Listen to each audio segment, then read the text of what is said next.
The most important thing for each and every person every day. Group meditation is very, very important. Group meditation is thrice more powerful than individual meditation. And pyramid meditation is thrice more powerful than non-pyramid meditation. And full moon meditation is thrice more powerful. Music meditation is thrice more powerful. Forest meditation is thrice more powerful. We need to do everyday meditation, and whenever possible, however it is possible, we should intensify the experience of meditation by using the pyramid energies, using the group energies, and using the nature's energies, using the full moon energies. And the more we do meditation, the better person, more qualitative person we become. The more aware persons we become. We expand our consciousness in meditation. Meditation is not thinking either materially or spiritually. It is not thinking about Rama or Krishna or Shiva, no. It is pure being, where there are no material thoughts, there are no spiritual thoughts. It's pure emptiness. Practicing of emptiness is Buddhahood. And meditation is the best time to practice emptiness.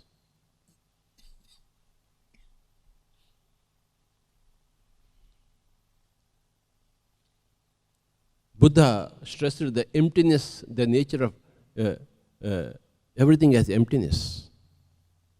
The whole nature is not Maya, it is not illusion. It is emptiness and fullness. The two sides of the coin are emptiness and the fullness. Nothing is illusion. Nothing is unreal. The moment you say you are emptiness, it is not unreal. It is great reality. In effect, every entity, soul is pure emptiness. To be aware of the reality is that Buddhahood. I am empty, you are empty, everything is empty on the one hand, and I am full, you are full, everything is full on the other. It is not against nature.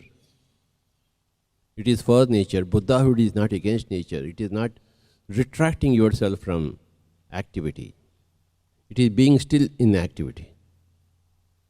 Unless you practice stillness in stillness, you can't be practicing stillness in activity.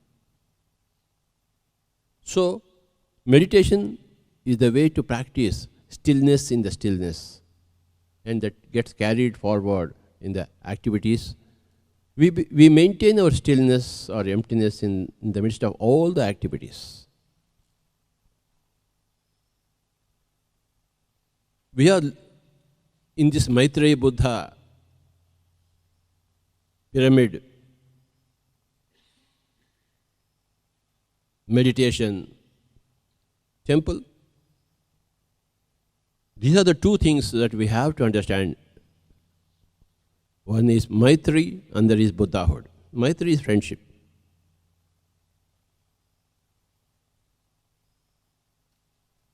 There are two types of friendships.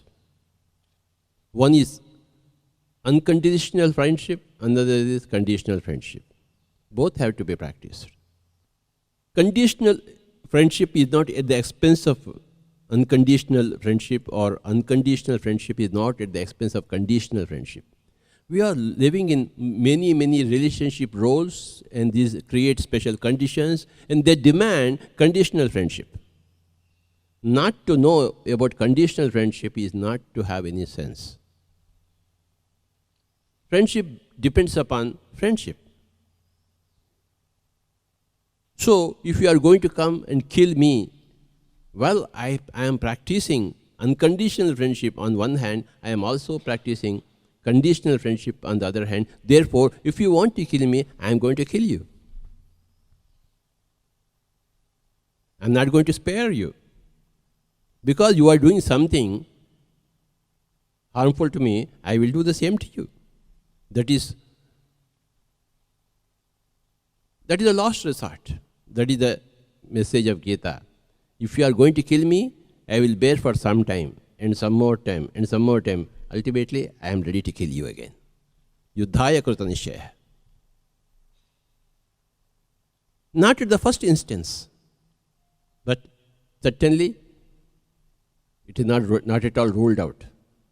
If you are going to kill me, I am going to kill you. If you are not going to kill me, I am not going to kill you. If you are going to be friendly with me, I am going to be friendly with you. If you are going to give your life to me, I am going to give my life to you. So, in the word Maitri, in the word friendship, all these things come. To practice conditional friendship is to practice sense and sensibility. Not to know the difference between unconditional and conditional friendship is not to have fine sense. Living in day-to-day affairs demands a lot of very, very fine-tuned sense. So, Maitri is not just unconditional friendship, it is not just conditional friendship, it is both. Truth is neither full nor empty, it is both full and empty. So, Buddhahood is practice, to practice and to practice and practice and practice and practice emptiness.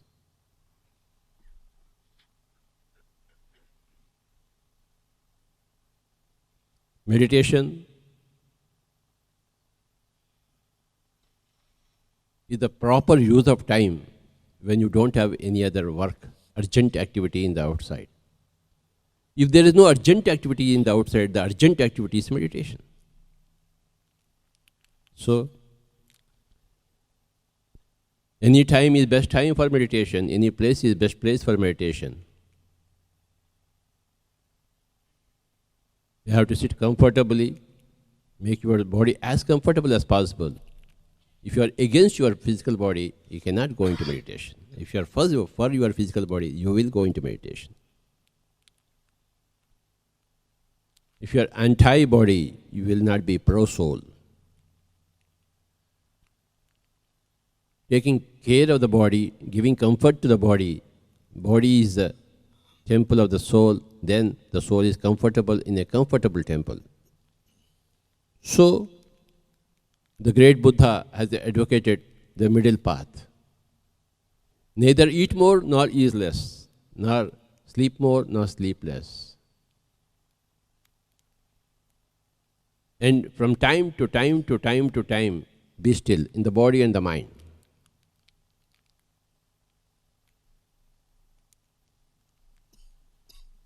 Active life must be followed by meditation. Meditation should be followed by active life.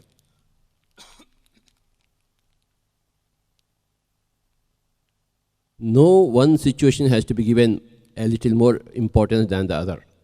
Every situation is as important as the other and should be given due. Buddhahood is beautiful balance. And we are all here to become Buddhas. We are Buddhas to the extent we are aware of our goals, that we have to become a Buddha.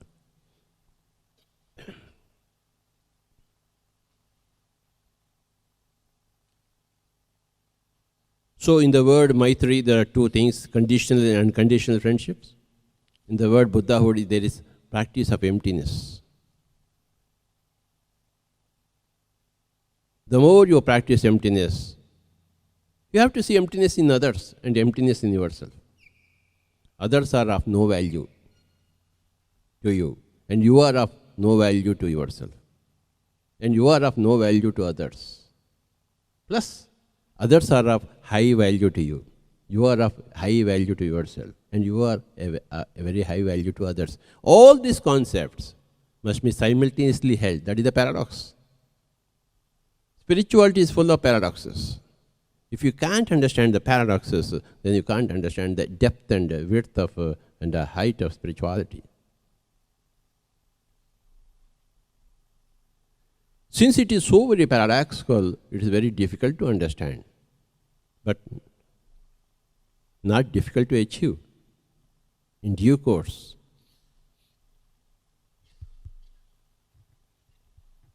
The more you interact with the Buddhas, the more you understand the meaning and significance and state of Buddhahood. One Buddha can be understood only by another Buddha. A non-Buddha cannot understand Buddha. You have to be a Buddha to understand another Buddha. And when one Buddha sees another Buddha, he understands that that guy understands you totally.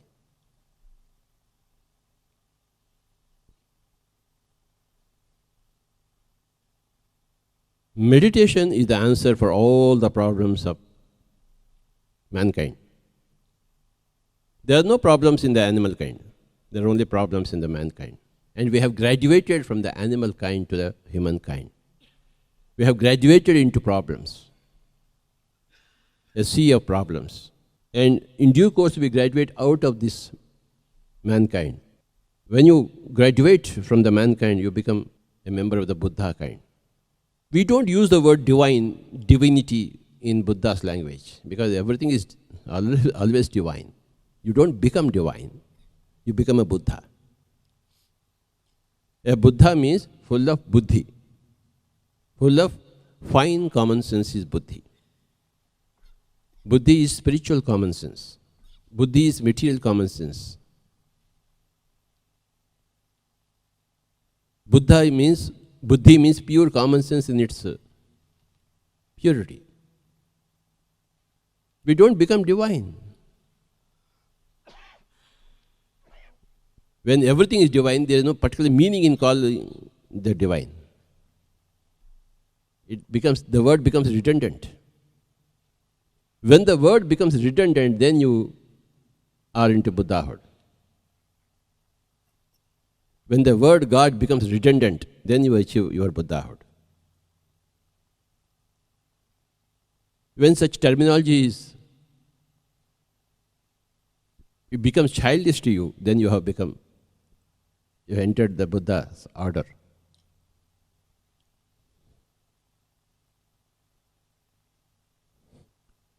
Buddhahood is quality. Buddhi is quality. Quality in everything. Constant improvement in quality, in how you look, how you think, how you stand, how you sit, how you eat, how you serve others, how you speak, how you listen. Jacking up the quality of each and every activity. Aware of that need to jack up the quality. In each and every activity, minutest possible. That is Buddhahood.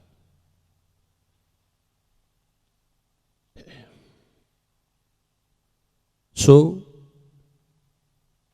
this is the Maitreya Buddha Dhyana Vidya Vishwalayam. It's a world temple. Vishwalayam means world temple. Vishwa is the world, Alayam is temple. Dhyana Vidya is the science of meditation. Maitreya Buddha is when Buddha left his body, before he left his body, he told, I will come back as Maitreya Buddha after 2500 years. The whole pyramid, spiritual society's movement is Maitreya Buddha.